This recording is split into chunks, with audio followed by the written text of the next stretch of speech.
Hello, my friends. I'm Terry David Mulligan, and this is. I decided just to come off with the title. I thought I'd call it a Zoomathon, but in fact, it's a cage match. It's a Critics' Choice cage match because every time the critics get together, whether it's Zoom or phone or a junket or whatever, that's all we talk about. Our film. We talk about other things like football games and things, but for the most part, we're talking films here for the next 30 minutes. If you ever wanted to know about the films that you have heard about and have not seen or are intrigued by, just know that the Critics' Choice Awards are happening Sunday, and Hillary is going to take us through the nuts and bolts of how that happens. It's on the CW. She's got all those details because Hillary Atkin in Los Angeles is the chair of the marketing division of Critics' Choice, LA based, writes for LA Magazine, Deadline Hollywood, and many others. Teri Hart is in Toronto, film critic Teri Hart. Hi, Teri Hart. Hi, TDM. I love your place, by the way.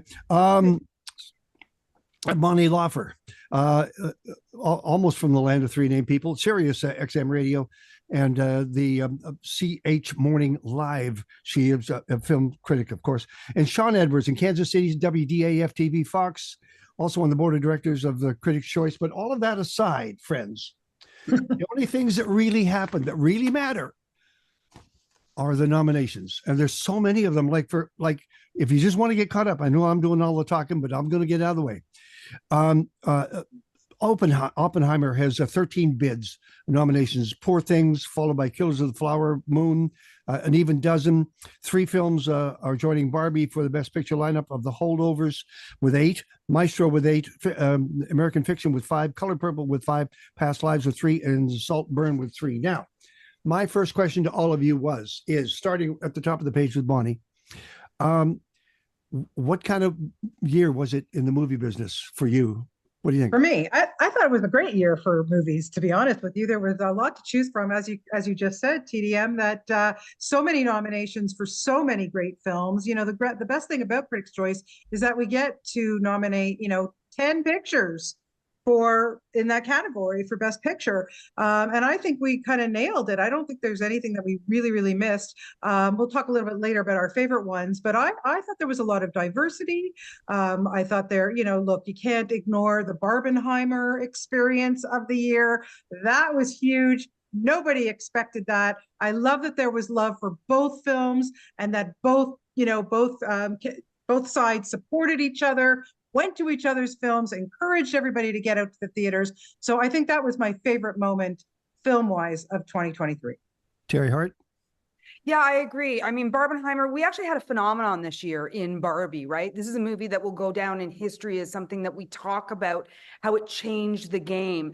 And I think what also is to be celebrated this year in terms of theatrical movies is we're back to making original movies. Oppenheimer is not from IP. Barbie, I know it's, IP from Mattel, but it was an original story. We've got an original story from Alexander Payne in The Holdovers, and we've got that spectacular Coleman Domingo performance, not only in Rustin, but also The Color Purple. So, I mean, I really think that it was a celebration this year of movies that we haven't seen in a long time, and I would be remiss if I didn't not recognize the absolute originality in Yorgos's Poor Things as well. So I think that audiences, critics, fans of movies were able to go to the movie theater this year and actually say, what am I going to see? What is going to unfold in front of me? And that is the excitement of sitting in those four walls with a bunch of strangers. Thank you, Teri. By the way, Hillary, those were two opinions, of course, valued opinions from Toronto. You're in the middle of the vortex. You're in Los Angeles. Goodness gracious. Is it a different read for you for the film year of 2023? No, absolutely. I wanted to point out that despite the strikes, which decimated the industry, first with the writer's strike and then the actor's strike, it was still an incredibly strong year for film. And I want to springboard off what Teri was saying. The originality of a number of the films is incredible. I'm thinking about Saltburn, Poor Things, American Fiction. They were The Holdovers. They were all so creative and showed such a diversity of talent and genre, aside from the Barbenheimer situation, which I personally loved. and seeing people get back to the theaters. I think all of us are big advocates of the theatrical experience. So it was absolutely thrilling. But just to see all these other films that we've nominated, I have to say, if I didn't love every single one, I highly enjoyed every single one of them. We have an incredible slate of 10 Best Picture nominees. Okay, a word to my, thank you so much, Hillary. Word to my friend Shawn Edwards. Shawn, I know that you are under the gun, that everybody's on deadline here today. If you depart, if you leave and all of a sudden we see it's just your wall, we'll understand. You don't have to. That won't happen. That won't happen. That won't happen. But I will say, 2023, it was the year of the woman. I mean, come on, you had Barbie, which was a cultural phenomena, the biggest film at the box office, both domestically and internationally. So it's safe to say it was a global phenomena. I mean, you had the Taylor Swift movie, you had the Beyonce movie. I mean, those three movies alone saved the box office in 2023. It was also a really sneaky good year for Black film. You had movies like Rustin, American Fiction, They Clone Tyrone, Spider-Man, Across the Spider-Verse. You had Ava DuVernay's Origin. You had The Color Purple. I mean, there were so many phenomenal movies. I even loved Jamie Foxx in The Burial. So it was a sneaky good year for Black film, but it was a phenomenal year for women. Here's the thing, Shawn, is it enough that Black cinema is speaking and attracting Black audiences? Do they have to expand that audience? They have to keep going and widen their scope and their footprint? Well, they have. I mean, you look at a film like American Fiction, I mean, across the board, it was critically loved. You look at a movie like The Color Purple, across the board, it was loved. I mean, Ava DuVernay's Origin, across the board, it was loved. Rustin, an amazing movie about the civil rights movement, across the board was loved. I mean, Spider-Man Across the Spider-Verse, box office hit. I mean, these movies all are universal. And so that's why it's a sneaky good year, because they appeal to every demographic. The same way that, you know, Barbie and the Taylor Swift movie and the Beyonce movie, it just wasn't women going to see those movies. Those movies attracted men as well. I mean, they had a universality to them. That's why they were so successful. They couldn't be that successful if only women went to go see those movies. Which is why I asked the question. Teri Hart. Yeah, I would say, just to add to that, you know, American Fiction won the People's Choice Award at this year's, or at 2023's Toronto International Film Festival, which is often a bellwether for what goes on, what goes the distance, as we say in the business, through the award season. And we're seeing that with American Fiction. And, you know, Origins, Ava DuVernay's Origins also premiered at the Toronto International Film Festival, and we saw great success for that film there. So I completely agree with Shawn that is what we're seeing, is that what would have been originally kind of marketed and pigeonholed to like one demographic is having that global appeal and attracting audiences from outside of its core demographic and bleeding over. And that is to speak to the quality of the movies, right? That's to speak to the quality of what Cord Jefferson did in American Fiction, to what Greta Gerwig and Margot Robbie did in Barbie. And I mean, I think that is, that's really, and you know, I'd be remiss if I didn't mention also Celine Song's Past Lives, which has been this sneaky little tiny movie that came out of Sundance that all of a sudden is on the tip of everybody's tongue of, have you seen it? Have you had that emotional experience? Because what she and Greta Lee do in that movie, she being the writer and director, Celine, and Greta starring in it, is, I mean, the seminal emotional experience for me this year at the movies. Whew. I knew this was going to be fun. Okay, Hillary, before we start, I'm going to start with Best Picture in just a second, but just remind us about Sunday and how this is going to roll out on the CW. Yes, 7 p.m. Sunday, the 14th of January. Chelsea Handler is our host for the second year in a row. Last year, she killed it. I guarantee there's going to be no Joe Coy criticism Monday morning quarterbacking of her. There may be a few, maybe not tasteful jokes in there, but she's going to do an amazing job holding down our 3-hour show. We have Harrison Ford as our Lifetime Achievement honoree. He's being presented by James Mangold, who directed him in his last outing as Indiana Jones. That should be amazing. And then Another incredible pairing we have that just announced today is that Margot Robbie will be presenting America Ferrera with the See Her Award, which recognizes excellence in female on-screen performances. So aside from everything else we have, I just think it's going to be an amazing show. Again, it's at 7 p.m. Eastern on the CW, but check local listings in your region to find out when you can see it live Sunday. I'm excited. And for the Canadian audience, just know that I think Bonnie and Terry and I agree. We go to KTLA on our package, right? Or how do We you do. We also, well, in Southern Ontario, you can get it on CHTV, the station that I Wonderful. talk about Wonderful. movies on. I love the way it pops No, up. I don't know about the rest of Canada, but yes, if you have a good package, a cable package, you can get it on KTLA and also the CW. So Wonderful. Shawn Edwards, I'm starting with you, buddy. Best Picture.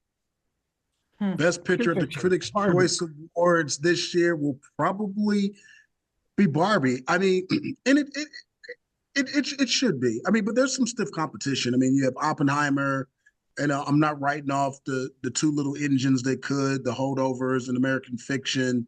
And then, I mean, you never know. There may be some last minute votes come in for Killers of the Flower Moon. I hope not, but you never know. Okay. Hillary, I'm on record. I hated that movie, so I'm on record. Hillary, same, Shawn. Same. I hated that movie. I don't understand how people think it's a positive film for Native American. I don't get it, but you know, I'm Hillary Atkin. Best Okay. Picture. You know, I'm going to respectfully disagree with Shawn. I'm kind of feeling like Best Picture is Oppenheimer's to lose. I feel like there's, you know, so many tailwinds at its back. But I think it is going to come down to, again, the Barbenheimer phenomenon, and it is going to be against those two. I would love to see one of the smaller pictures that we've been talking about win, but I don't think that's going to happen. Regardless of what's going to happen, it's going to be great. I know it. Teri Hart. Yeah, I'm saying Barbie. I'm saying Barbie, and not with any tongue in cheek. I'm saying Barbie with my full chest, because this is, as I said at the beginning of this chat, this is a movie that is a global phenomenon. This changed the game. This is going to change the kind of movies that get made in the future. This is going to change who gets to make movies in the future. This is not just a great movie. This is a movie that changed the business. And I feel like there's something terrible that is happening, and I worry that the great global success and financial success of Barbie is biting it in its butt. And that is what concerns me, that Oppenheimer could come through, because I believe Barbie deserves it more than Oppenheimer. And I will say my favorite movie of the year was Past Lives, very closely followed by Barbie. Okay. Bonnie. Well, look, I agree with everybody. I think Barbie might take it, or Oppenheimer. There's just no question about, you know, the trajectory of that. But I would love to see The Holdovers. I love that movie beyond belief. It made me feel good. It was so great to have that director and Paul Giamatti back together again. I mean, really, way too long since Sideways. We needed that reunion a lot sooner. Divine Joy Randolph is just, Rudolph, excuse me, it's Randolph, right? Yeah, Randolph. Yeah, sorry, Randolph. Yeah, sorry. Just phenomenal. Newcomer, the kids, and that. I mean, everything was just so great about that film. I would love to see it sneak up, and I just love Paul Giamatti, and the fact that he took his Golden Globe to In-N-Out Burger just made me love him more. I will say I love when a filmmaker comes back and makes me love them again. And I was so mad at Alexander Payne after downsizing. And so to fall back in love with him as a filmmaker and see him do something that I also love, Bonnie. Dominic Sessa is an absolute discovery. And the tone of that movie, right? I think that that's another thing we saw is a lot of these movies are balancing interesting, different tones. I got to move real quick. I do want to interject real quick. I don't believe that Barbie's been penalized because of his box office success. I actually think that helps. I actually think Barbie's been penalized because people of lesser intellect believe that that movie is just about a plastic doll. But it's a cultural phenomena that had a lot to say. And that's a really hard thing to achieve and accomplish. So I really wish people wouldn't think that way, but I think there are some people that think that it's just a movie about a toy. Hey, Shawn, it is up for original screenplay. You know? Yeah, I know that, but in my gut, I just feel that people aren't giving it the respect that it deserves. Because there's a dismissiveness there for sure, Shawn. Yes. Thank you, friends. We're going to move along now, starting with Hillary, Best Actor. Let me get Bradley Cooper, Leonardo DiCaprio, Coleman Domingo, Paul Giamatti, Cillian Murphy, and Jeffrey Wright. It's an incredibly strong category. The only other person I would have loved to have seen included, I don't know if any of you guys agree with me, is Nicolas Cage in Dream Scenario. Otherwise, I love the category. My personal favorite, Paul Giamatti, absolutely. And then secondarily, Jeffrey Wright in American Fiction, I thought was just spot on, perfect. I loved his performance. I saw both those movies twice, actually American Fiction 3 times. They all held up. They both held up. And anyway, I do think Cillian Murphy has a very strong chance of taking it. So I'd love to hear everyone else's thoughts. Lonnie Laufer. Okay, I agree. I think Killian's got it, but I really want to see Coleman Domingo. I just want him to win. He is extraordinary. 3 films, major, huge films this year. Wait till you see him in Sing. I saw that at the Toronto International Film Festival. Blew my mind. If you think what you've seen him do this year already, just wait till you see Sing. I want Coleman Domingo so badly to win for Rustin, but I have a feeling, and Jeffrey Wright also, I agree with you, Hillary. I think he really totally deserves it as well. He needs his due. It's his time as well. But I just have this feeling we're going to see Cillian Murphy for Oppenheimer. Shawn Edwards. Well, the Leonardo DiCaprio nomination did not age well, so he's not winning. Yeah. But it did not age well at all. Because we consider ourselves like the Oscar prognosticators, but it did not age well. I would love to see Jeffrey Wright, but it's probably Cillian, but I would love to see Jeffrey Wright. Wonderful. And Teri? I'm saying Coleman. I don't think he will win. I think it is going to be Cillian. But in terms of, I really like to try when we're talking about the acting categories is really break out those performances from the movie. And Rustin was a good movie. It wasn't a great movie, but my goodness gracious, Coleman Domingo's performance as Rustin, as Bayard Rustin, was phenomenal. And to do that kind of performance in a movie that is good, not great, is even more exceptional, in my opinion. Okay, I'm going to do Best Actress now. We got to go because we're not even halfway through yet. Hillary, you have done so many Zoom meetings this year. You know how this works. Sometimes the screen is filled with 20, 30 people. Everybody has an opinion. Okay, I'm going to keep mine tight, Terry. The first thing I want to say about the Best Actress category, there's still controversy about Lily Gladstone on whether she's lead or supporting. I personally think she was a supporting actress. Her screen time was about maybe half the film. Most of that half, she was in bed. So much as I was thrilled to see a Native American actor win at the Golden Globes, and her speech was amazing, I can't get behind it because I think it was a supporting performance. It's just positioned as a lead. So I'll tell you, but I feel like she has a very good chance because of all these other circumstances surrounding that nomination. I'll tell you who I'd really like to see going back to Maestro. I thought Terry Mulligan was absolutely brilliant in Maestro. Emma Stone has tailwinds at her back as well. And I'm feeling like Critics' Choice may, if it's not Lily, may go with Margot for Barbie because she was the absolute most perfect Barbie you could ever visualize on screen. Excuse me, Shawn Edwards, you shook your head there for a moment. I saw that. Lily Gladstone, her name's already on the trophy. Thank you so much. Teri Hart.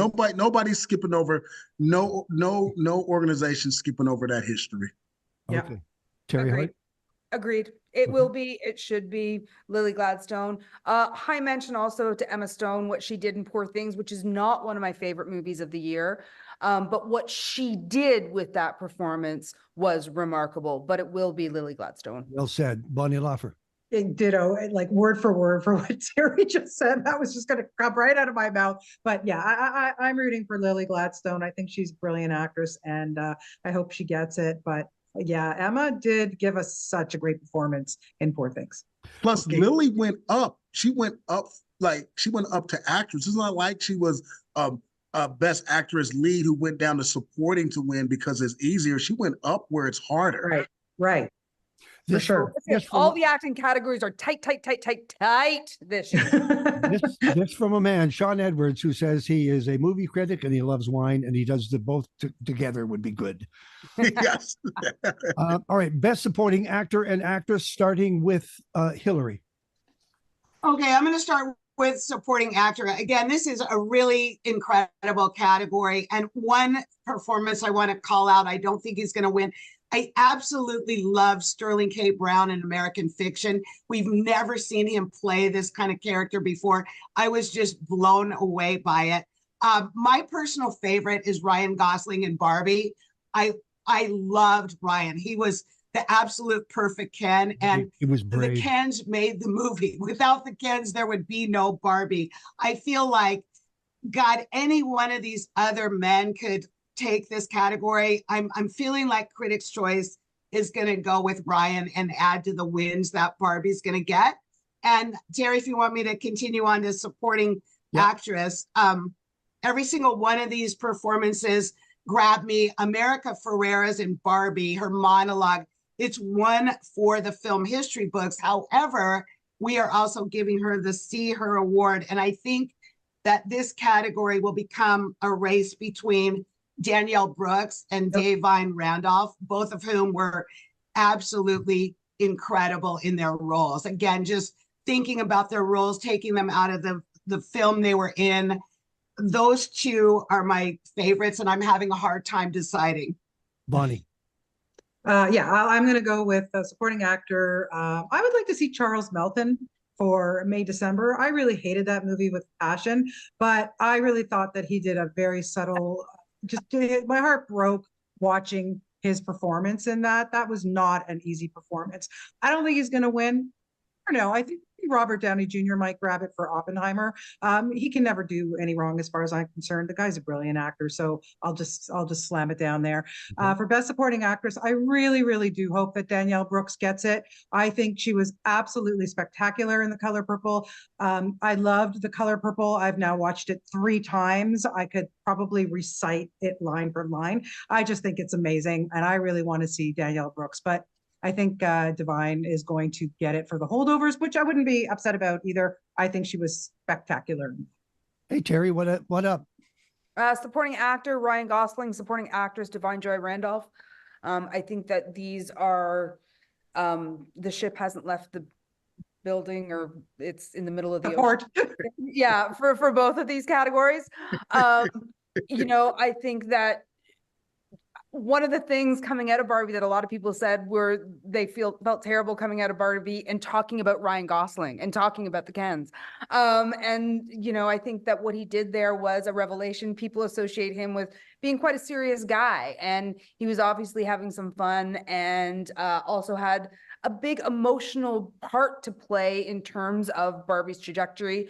Divine Joy Randolph, again, is the emotional backbone, I think, of what we see in The Holdovers. It allows those kind of broad performances by Paul Giamatti and Dominic Sessa kind of level them out a bit by her kind of stalwartness and her emotion and her actual truth throughout the movie, which is heartbreaking. So those are my 2 picks. Okay, Shawn? All right, you got to, these things only work if you can create some viral moments. Critics' Choice Association, I was sort of leaning toward Ryan Gosling, but I think it's going to be Robert Downey Jr. And I want Robert Downey Jr. to win an Oscar because I want him to have that Oscar in his hand and be the last person to play a character in blackface who got no kickback. That'd be that'd be a lot of fun. Nice, nice. That'd be a lot of fun. And Okay. Divine Joy Randolph's going to win because her role, her character is cinematic comfort food. Yeah. Wow. All right, I'm going to stick with you, and we have to leave a couple of minutes because Hillary's going to wrap up with all of the information that everybody needs. Okay. What category are we doing now? Shawn, I'm going to stick with you with director. Oh, that's so easy. Are you serious? Christopher Nolan, Oppenheimer is not even close. I agree. For once, I agree. I want it to be Greta, but I know how these votes, it ain't happening. Okay, so sorry, I know you didn't call on me, Terry, but I'm jumping in here because that's what I do. I know I'm Canadian and I'm supposed to be polite, but we are talking Oscar, or we're talking Critics' Choice here. I am answering these questions based on who I believe should win. And I believe what Greta Gerwig did in terms of the tone and how many things. She directed a comedy, a drama, a musical, a socially relevant movie. It's all in there. Yes, Christopher Nolan made this opus. And yes, there are 16 courtroom scenes in Oppenheimer. But I am not, maybe 17. But what Greta did in terms of managing all of that is actually the best directed movie of the year, period, full stop. I'll give you a message because she had to work with every shot. She had to talk it through. They had to live it. That was a lot of work. But she's also the winner of Best Director should also be the person who directed a film that no one else could direct, and that is Greta Gerwig, but she's not winning. Bonnie? Yeah, I'm kind of with Shawn on that. I agree with everything Terry just said. I think Greta did a tremendous job on Barbie, and it was a movie I was not looking forward to. And I was, happily surprised when I saw it. But I really do think that Christopher Nolan is going to walk away with Best Director. I think it's his time. And I'll stick with that. What do you think, Hillary? I would love to see Greta win. I mean, she's the first female director who's helmed $1 billion plus picture. And as people have said here, she had, so many plates spinning. She had to direct a musical, a drama, a comedy. I love her. But I also think Christopher Nolan is going to take the directing prize. I just want to say one more thing about our category. We have 6 nominees. 5 of them have been nominated for Directors Guild Awards, and the other one is Bradley Cooper for Maestro. So I don't think he has a shot. Thank you. Now, I have to leave a couple of minutes for Hillary. So here's the deal. I'm just going to throw this out. Original screenplay, which is important to me. It's one of the categories that I always look for. Who wants to call it? Bonnie? Original screenplay. I'm saying Barbie. Yeah, I have a feeling. Yes, I agree. I'm going to go with Barbie on that one. Ready for Holdovers? The Holdovers was amazing. It's a very tight one between the two, but I just have a feeling that Barbie might slip in. Not Critics' Choice. It's Barbie. It's Barbie for original and American Fiction adapted. Agreed. Yes. Yeah. Hillary, it comes to you. The closer. Well, can I say one thing before she closes? Sure you can. Absolutely. I just want to say shame on the Critics' Choice Association for not showing very much love for Ava DuVernay's origin. Yeah.